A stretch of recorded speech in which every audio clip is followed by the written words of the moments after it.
আসসালামু আলাইকুম বন্ধুরা, আশা করি সকলেই ভালো আছেন। এসএসসি পাশে সম্পূর্ণ নতুন একটি নিয়োগ বিজ্ঞপ্তি প্রকাশ করেছে জাতীয় রাজস্ব বোর্ড, যেখানে নারী পুরুষ উভয় প্রার্থীরা আবেদন করতে পারবেন। এই নিয়োগটি প্রকাশ করা হয়েছে 30শে জুন 2024 তারিখে। এই সার্কুলারটিতে যে পদে লোকবল নিয়োগ হবে পদের নাম অফিস সহায়ক। এখানে বেতন গেট 8,250 থেকে 20,010 টাকা, বেতন গেট 20তম। এখানে শূন্য পদের সংখ্যা 43টি। প্রার্থীর শিক্ষাগত যোগ্যতা কোনো স্বীকৃত বোর্ড হইতে মাধ্যমিক স্কুল সার্টিফিকেট, এসএসসি বা সমানের পরীক্ষা উত্তীর্ণ হলে নারী পুরুষ উভয় প্রার্থীরা এই পদে আবেদন করতে পারবেন। এখানে আপনি জেনারেল, মাদ্রাসা, কারিগরি যে কোনো বিভাগ থেকে এসএসসি পাশ করলে এখানে আবেদন করতে পারবেন।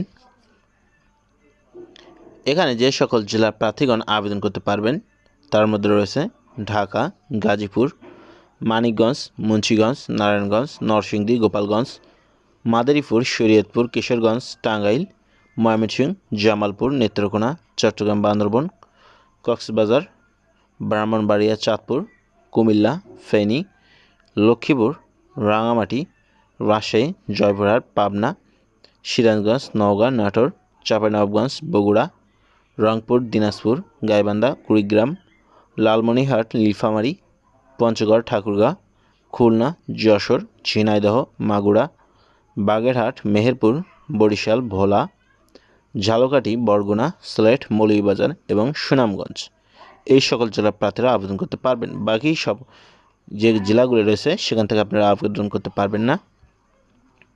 তবে এটিম ও শারীরিক প্রতিবন্ধীর কোটায় সকল জেলার প্রার্থীরা আবেদন করতে পারবেন। এখানে প্রার্থীর বয়স সকল পদে 7 জুলাই 2024 তারিখে প্রার্থীর বয়স 18 থেকে 30 বছরের মধ্যে হতে হবে। তবে বীর মুক্তিযোদ্ধা অথবা শহীদ মুক্তিযোদ্ধাগণের পুত্রকন্যা ও শারীরিক প্রতিবন্ধীদের ক্ষেত্রে বয়সসীমা 18 থেকে 32 বছর পর্যন্ত শিথিলযোগ্য। পরীক্ষায় অংশ নেয় ইচ্ছুক ব্যক্তি nbr.teletalk.com.bd এই ওয়েবসাইটে আবেদনপত্র পূরণ করতে পারবেন। আবেদনের সময়সীমা অনলাইনে আবেদনপত্র পূরণ ও পরীক্ষার ফি জমাদান শুরুর তারিখের সময় 7 জুলাই 2024 তারিখ সকাল 10টা থেকে আবেদন করা যাবে।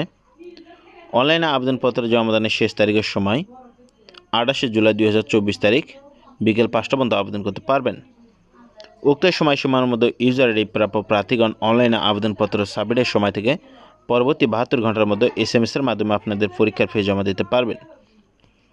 এখানে পরীক্ষার ফি বাবদ আপনাদেরকে 100 টাকা এবং টেলিটকের সার্ভিস চার্জ 12 টাকা, সর্বমোট 112 টাকা অনধিক 72 ঘন্টার মধ্যে জমা দিতে হবে।